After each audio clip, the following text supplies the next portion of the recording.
and welcome to the Ant-Man channel. It is Monday, the 30th of December 2013, as we are drawing, maybe I should say we're coming to a close now here into this 2013 year. We're going into 2014. We're facing some major issues in this country. We should have some New Year's resolutions of wanting to speak out, being more active. We should be more active. That's all I'm saying. I got an article in front of me here from WND.com. It is under the column of, it's on the front page. Cool. All right, this is from Jerome R. Corsi. National ID headed for your wallet, purse. Homeland Security to require digital features in driver's licenses. And when I look at my driver's license, I think it expires next year. No, it expires in 2015, so I'm cool for a little bit. Anyways, New York, shades of Big Brother. Just as you were wrapping your mind around the idea that under Obamacare and the accompanying changes in the healthcare system, your medical records will be floating around in some online repository available to too many people. You're being told you'll soon have a national ID card in the Western Hemisphere compliant travel document, whether you want it or not, if you plan to drive in the United States. The federal government says it soon will be enforcing its demands that state-issued driver's licenses and ID cards comply with Department of Homeland Security standards. DHS announced just before Christmas. Oh, how nice. A final schedule for the full enforcement of the REAL ID Act of 2005. They always have stupid names for these things. The REAL ID Act of 2000. Get out of here. That was set for a phase implementation beginning in January 2014, and full-scale enforcement planned no later than May 2017. Oh yeah, full-scale enforcement. That sounds nice. At which time the federal government will no longer accept state-issued driver's licenses and ID cards that do not meet the minimum security standards set by DHS. So they're building a grid, right? I mean, I think that they tried to test this out on the kids this year. Like they were doing the chipped ID cards in some of the elementary schools or middle schools. I can't remember. And I remember this young Christian girl that was going to like a middle school or a elementary school, and she was scared half to death. I feel so bad for the kids today, man. We're mounting all this debt on them. They don't even think they're going to even have a future. Poor kids, man. And it's all because of, we're just disgusting, man. We're ugly. But anyways, what we see here is that they kind of try to like roll this out on them to kind of like make it like a little like a little practice run, I guess, if you will. That chick ended up taking that school to court. I don't even remember what happened, but she didn't want to take that chip. She didn't want to have it on her. They're tracking chips. Like they track you wherever you are on campus, and they can make sure whether you're at school or not. This has gigantic implementations on everybody now. Because if this is for sure, if we're all going to be having this chip in our ID cards, woo boy, sounds like something out of the Bible, man. But you better believe that the government, if they wanted to keep an eye on you, they would be able to. The Eye of Horus, that is. For many Americans, the full implementation, in the U.S., the justification for the REAL ID Act of 2005. Sorry, I'm going to go back. I didn't read this. For many Americans, the full implementation of the REAL ID Act is certain to trigger unfortunate memories of World War II and the modus operandi of fascist totalitarian states, where travelers and ordinary citizens on the street are stopped by authorities and demanded, "Your papers, please." That's freaking crazy, you guys. I mean, when I was little, I got like fascinated with Adolf Hitler because I was like, dang, this guy tried to take over the world. That guy's crazy. So when I was really little, too little to understand really like how everything worked, I just thought that was crazy that there was a guy that tried to take over everything. But how do you do it? Well, you brainwash people. That's how you do it.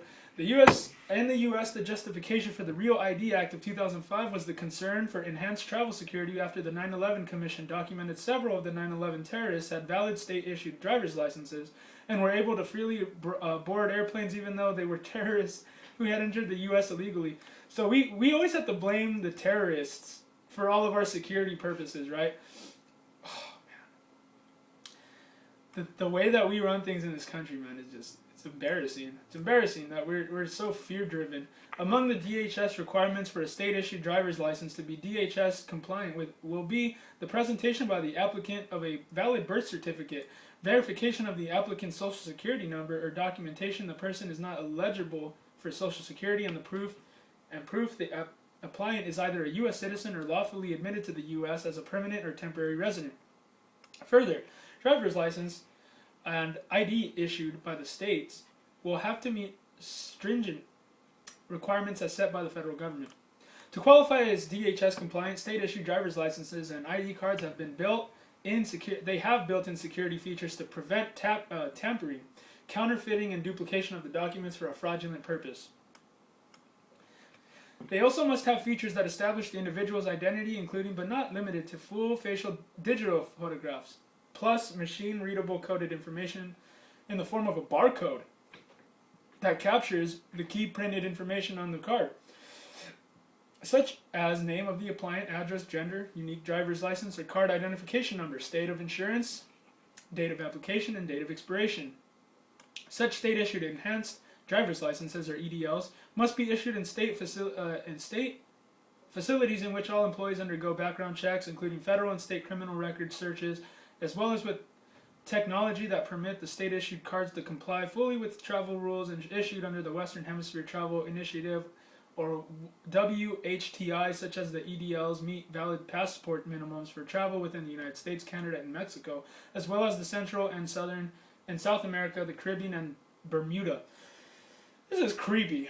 Why do we get treated like we're criminals in our own country? It sucks. With this announcement, DHS is putting state governments on notice that by May 2017, states not complying with real ID requirements will find that their state-issued driver's licenses and ID cards will not be considered valid by the federal government, such that individuals with non-compliant identification may be prohibited from passing through Transportation Security Administration security to travel on airlines on trains within the United States or internationally.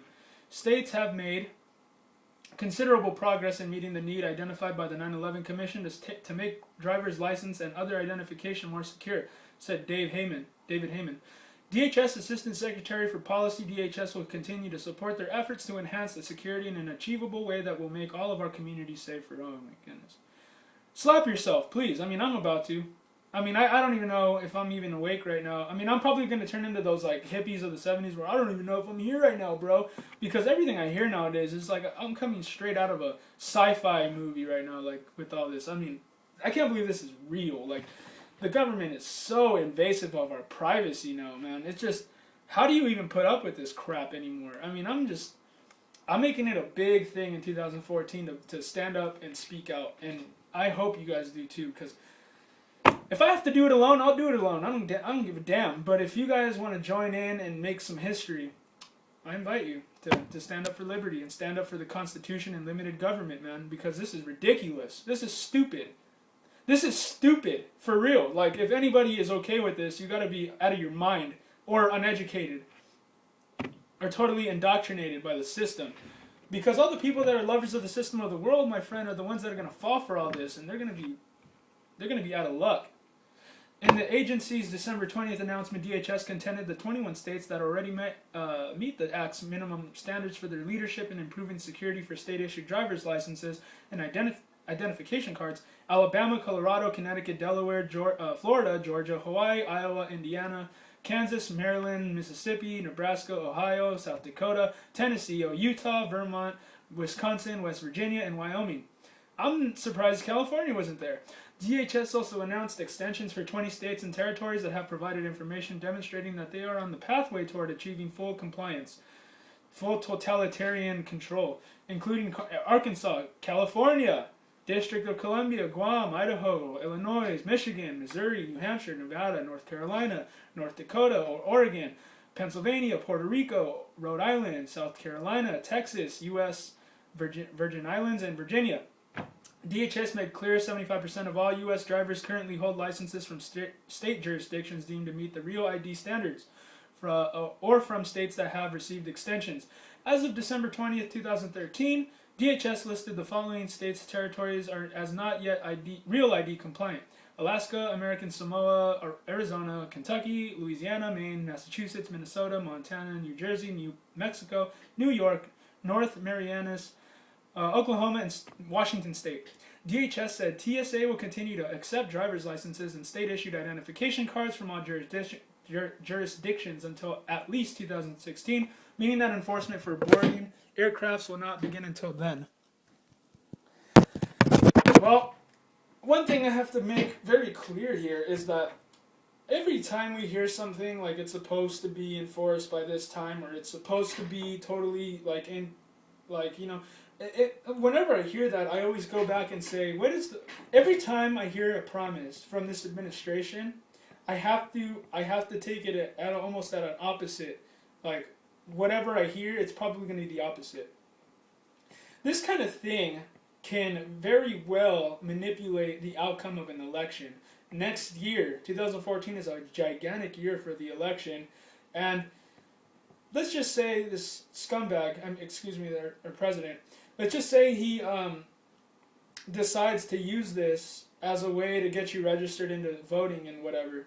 I don't know, man. This guy, I believe Barack Obama is not stupid. I believe that he knows what he's doing, and he distracts us a lot with stupid crap. But then he has something for you, like at the other end. Like, it's so weird. It's just that's why I'm glad that we have people in all areas of politics and in all areas of just things that go on in current events and stuff. Like, people are journalists, people are into the economy, people are into the bills that are being passed, people are into this and that.